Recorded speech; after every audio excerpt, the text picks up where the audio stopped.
Happy birthday to you, happy birthday to you my dear sister. কেমন surprise দিলাম বল? তুই এটা কি করলি? কি করলি? আমি পুরো তৈরি হয়ে আসছি বাইরে যাব বলে, তুই কি করলি? তোরে আমি মাইরা এখন বাইরে কেন? এত রাত হয়ে গেছে, বাসায় আসেনি কেন? আজকে ওর জন্মদিন, তাই একটু দেরি হচ্ছে। আমি এত কিছু জানি না, তুমি এখনই ওকে কল দিবে, তাড়াতাড়ি বাসায় আসতে বলো। কেন তাড়াতাড়ি বাসায় আসতে বলবো? যখন বাসায় থাকে তখন তো সারাক্ষণ ঝগড়া গন্ডগোল করতেই থাকিস, আর বাইরে গেলে আসে না কেন, আসে না কেন। তোমার মেয়ে এত রাত পর্যন্ত বাইরে, তার জন্য যে আমি একটা কেক এনেছি, বিকাল থেকে আমি ওয়েট করতেছি, তার কোনো দাম নাই। আরে অপেক্ষা কর না, আসলে কেকটা কাটবি। কচু কাটবো, কেক কাটানোর দরকার নেই। বিকাল থেকে রাত পর্যন্ত ওয়েট করতেছি, মাঝরাতে আমি কেক কাটবো? কেক ফ্রিজে আসে, সেখানেই থাকো। তো দেরি করে আসলি তুই। ইমন তোর জন্য একটা কেক এনে বসে থেকে ঘুমিয়ে গেছে। ওকে কেন আমি জানি না কে। আর ইমন কই? ও রুমেই আছে, এতক্ষণ হয়তো ঘুমিয়ে গেছে। ইমন, এই মনোট, এত ডাকাডাকি করছিস কেন? বাসে কি ডাকাত এসেছে নাকি আগুন লেগেছে? এই যে তুই আমার জন্য কেক নিয়ে আসছিস না, কেক কাটতে আসছি। কয়টা বাজে? 12:50। রাত 12টার পরে এসেছিস কেক কাটতে? এই যা এখান থেকে যা। এই ভাব নিবি না তো? দেখ ভাই, সে বিকাল থেকে বাইরে আছে, অনেক টায়ার্ড লাগতেছে। তাড়াতাড়ি কেকটা কাট, কেকটা কেটে আমি যে ঘুমাবো। ভাব কম নেই, কেক কাটতে বলছি, কেক কাট। কেক খাবি তাই না? ঠিক আছে, এই নে খা, বেশি বেশি খা। মা, কই তুমি? বাবা, যা করেছি না ভালোই করেছি, রাত 12টার পরে আসছে দয়া দেখাতে। চুপ কর বেয়াদব। মাঝ রাতেও তোদের এই সার্কাস বন্ধ হয় না। এই তোরা কি আমাদেরকে একটু শান্তিতে ঘুমাতে দিবি না? আমি তো ঘুমাচ্ছিলাম, তোমার মেয়ে এসে আমাকে বিরক্ত করেছে। একটা চড় মারবো বেয়াদব, তাই বলে তুমি মুখে কেক মেখে দিবি? এই, ফিরে যা, ফ্রেশ হ। কি হলো, বসে আছিস কেন? যা বেরো, বেরো। এই তোরে আমি ছাড়বো না বলে দিলাম। আপু, তোর সাথে না আমার একটা কথা ছিল। এই আজকে সূর্য কি রাত্রের বেলায় উঠছে? তুই এরকম আল্লাহর দেখায় কথা বলতেছিস কেন? আর টাকা লাগবে তাই না? 1 টাকাও দিতে পারবো না তোরে, টাকা নেই আমার কাছে। আমার কোনো টাকা পয়সা লাগবে না, তুই আমার এই অ্যাপ্লিকেশনে সিগনেচার করবি। ভার্সিটিতে না অনেক ক্লাস বাঙ্ক দিয়েছে, ফ্যাকাল্টিকে অনেক রিকোয়েস্ট করলাম, অ্যাটেন্ডেন্সে মার্ক দেবে না। এখানে লেখা আছে আমি অসুস্থ, তুই যদি সিগনেচার করে দিস না তাহলে কাজটা হয়ে যাবে। খুব অসুস্থ তুই? সিগনেচার করার ব্যবস্থা করতেছি। বাবা, মা, তোমার ছেলে সুপারিশ নিয়ে আসছে আমার কাছে। তোমার ছেলে অসুস্থ, ক্লাস বাঙ্ক দিয়েছে, এখন অ্যাপ্লিকেশন নিয়ে আসছে এটাতে সিগনেচার করে দিতে, যাতে সে ফুল মার্কটা পায় অ্যাটেন্ডেন্সে। জীবন, কেন ক্লাস ফাঁকি দিচ্ছিস? কি করিস তুই? ক্লাস ফাঁকি দিছিস কি জন্য বল? ক্লাস ফাঁকিতে কোথায় যাস?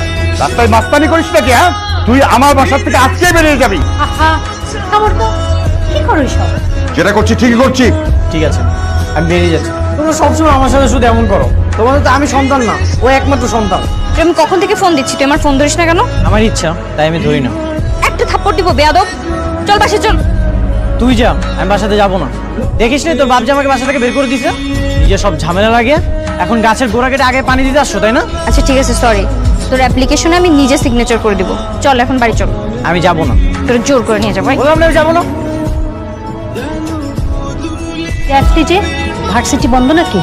কিছু ছেলে রাস্তায় বিরক্ত করছিল, তাই চলে আসছে। মানুষের রুচির এতই অকাল পড়েছে যে তোর মতো চেহারার মানুষকে বিরক্ত করবে। মা, তোমার ছেলেকে চুপ করতে বলো কিন্তু। আচ্ছা তোর যে চেহারা, তোকে দেখে যে ওরা অজ্ঞান হয়ে যান এটাই তো অনেক। আচ্ছা এই, তুই কি নিজেকে বিশ্ব সুন্দরী মনে করি? আমি তোর এসব ইপ্রিজিং বিশ্বাস করি না। ঠিক আছে তাহলে আমার সাথে চল, যে নিজের চোখে দেখে আসবি। এমনি মন মেজাজ খারাপ, সবসময় তোমার ছেলে আমাকে খোঁজা মারার কথা বলতেই হবে। চল।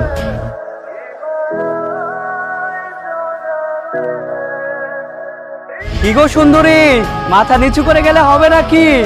একটু তাকাও, আমরাও দেখি। সুন্দরী দেখতে লজ্জা পাইতাছে, সাথে একটা পোলা মাছ দেখতাছে। এমন চল, এদের সাথে ঝামেলা করিস না, চল ভাই। তোমরা আমার বোনকে বিরক্ত করছো কেন? করছি, ভাল লাগছে। কি হয়েছে? রাস্তায় একটা মেয়েকে বিরক্ত করতে লজ্জা করে না? কি রে, ওই দি ঝাড়ি দেয়, তুই কি নিজের শাহরুখ খান বাবস? হ্যাঁ,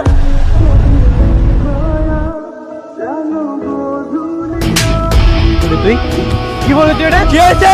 এই, একটা মাস্তান ছেলেকে জন্ম দিয়েছি আমি, রাস্তাঘাটে মারামারি করে বেড়াই। এই তোকে আমি মারামারি করতে নিষেধ করছিলাম না? শুনলি না কেন আমার কথা? কেন শুনিস নাই? রাস্তায় আমার সামনে আমার বোনকে সবাই বিরক্ত করতেছে, আর আমি সেটা সহ্য করবো? এখন যদি তোর বোনকে এরপর আরো বেশি বিরক্ত করে তখন কি করবি? কি করবি তুই?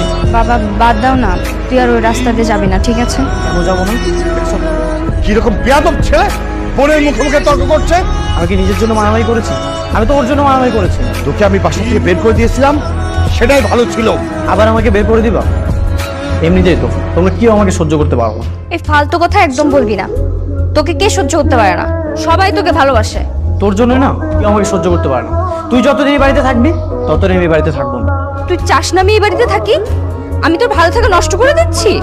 তোর কারণেই তো বাবা আমার কাছে আমি শত্রু হয়ে গেছি। তুই বাসা থেকে চলে যা, যা বলছি। ঠিক আছে, তাহলে সেটাই হবে। তোমাদের মেয়ে যতদিন এই বাসাতে থাকবে ততদিন এই বাসাতে আমি ফিরবো না।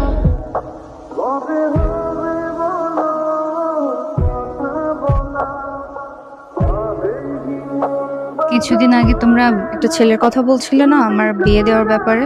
সেই ছেলে পরিবারের সাথে আবার বাবাকে কথা বলতে বলো। সত্যি বলছিস তো? সবকিছু ঠিকঠাক করলে আবার অবাক করবি না তো? আমার জন্য আমার ভাই বাইরে থাকবে এটা তো হতে পারে না, তাই না? মেয়েদের তো একসময় বিয়ে করে পরের ঘরে যেতেই হয়। এটা তো আর আমার আসল বাড়ি না। আমার জন্য আমার ভাই কেন বাইরে থাকবে? যত দ্রুত সম্ভব বিয়ে করে এখান থেকে চলে যেতে চাই। এখানে দাঁড়িয়ে আছিস? তোকে সবাই খুঁজছে। আমি ইমনের জন্য অপেক্ষা করছি মা, ওকে আসবে না। কারোর ফোনই রিসিভ করছে না। ওর যা মন চায় ও তাই করুক। চল, সবাই অপেক্ষা করছে। না না মা, আমি আর একটু অপেক্ষা করি। আমার বিশ্বাস আমার ভাই আসবে। ও এমনিতেই আমার উপর রেগে আছে, আর যদি এসে দেখে আমি ওকে রেখে বিয়ে করে ফেলছি ও আরো রাগ করবে আমার উপর। কি ব্যাপার? বললাম ইরাকে নিয়ে নিচে আসতে, আর তুমি এখানে দাঁড়িয়ে দাঁড়িয়ে গল্প করছো।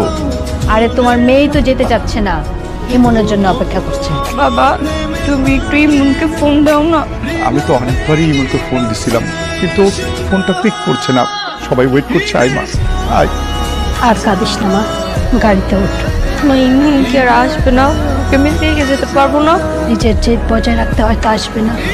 আরেকবার ওকে ফোন দাও না। হ্যালো, তুই কোথায়? আছি বাইরে। তোমার মেয়ে কি বাসা থেকে বিদায় হয়েছে? তোর সাথে দেখা না করেও যাচ্ছে না। ও বাসা থেকে এখনো বিদায় হয়নি, তাহলে আমাকে কল দিয়েছো কেন? তোর একমাত্র বোন চলে যাচ্ছে, তুই দেখা করতে আসবি না? না, আমি আসবো না। ইমন কতক্ষণে আসবে? ওকে রওনা করছে? তুই থাকতে ও বাড়িতে আসবে না।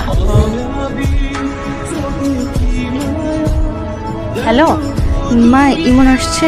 হ্যাঁ একটু আগে আসলো। ইমনের সাথে কথা বলবি? হ্যাঁ তেমন একটু কথা বলি। তোর আপু কথা বলবে তোর সাথে। মা, আমি ওর সাথে কথা বলবো না। শোন না মা, ইমন তো নাস্তা খাচ্ছে, পরে কথা বলবে তোর সাথে। আচ্ছা ঠিক আছে মা, তাহলে রাখি। কেমন আছো? জি ভাইয়া, ভালো আছি। আপনি কেমন আছেন?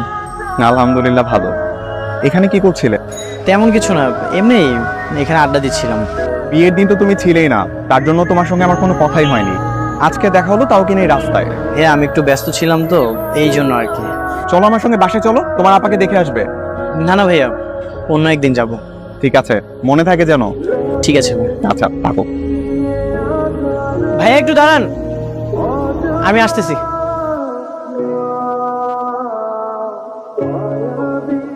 ভাইয়া, এই চকলেটগুলো আপুর জন্য। আপু অনেক পছন্দ করে। আমি যে দিয়েছি সেটা কিন্তু বলবেন না। কেন? তুমি তোমার আপুকে দিচ্ছ, এটা বলতে সমস্যা কোথায়? আপনি যদি বলে দেন তাহলে কিন্তু আমি আর আপনার সাথে কথা বলবো না। আইরে শালা বাবু, বোনের সাথে এত রাগ অভিমান কিসের? আচ্ছা ঠিক আছে, আমি বলবো না। থ্যাংক ইউ ভাইয়া। ঠিক আছে, যাই তাহলে। সাবধানে যান। এই চকলেট তুমি কোথায় পেলে? ইমনের সাথে দেখা হয়েছিল তোমার? ইমনের সঙ্গে কেন আমার দেখা হবে? তাহলে তুমি কিভাবে জানলে যে এটা আমার পছন্দের চকলেট? তুমি আমার একমাত্র বউ, আর তোমার পছন্দের খোঁজখবর আমি রাখবো না, সেটা কি হতে পারে? তোমার যদি আমাকে বিশ্বাস না হয়, তুমি ইমনকে ফোন দিয়ে জিজ্ঞাসা করো। এটা তোরই কাজ, আমি জানি।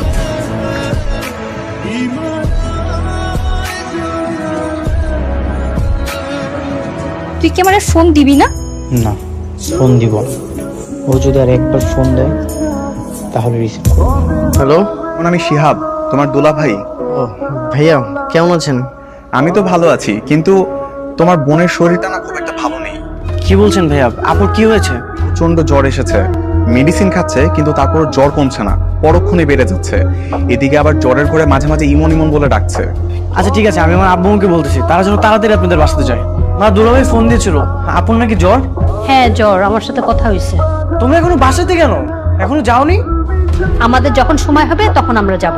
আগে তোর বাবা আসুক, আমরা তো যাবই। তার আগে তুই একবার দেখে আয় না, তাহলেই তো হয়।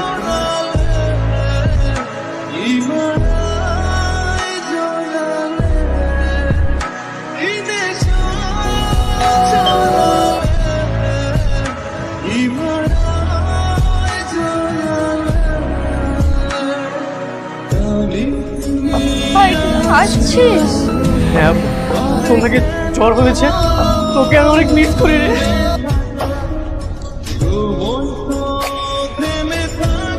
তোরা কেমনে করেছিস? তুই জানিস আমি তোর জন্য কতদিন কান্না করছি।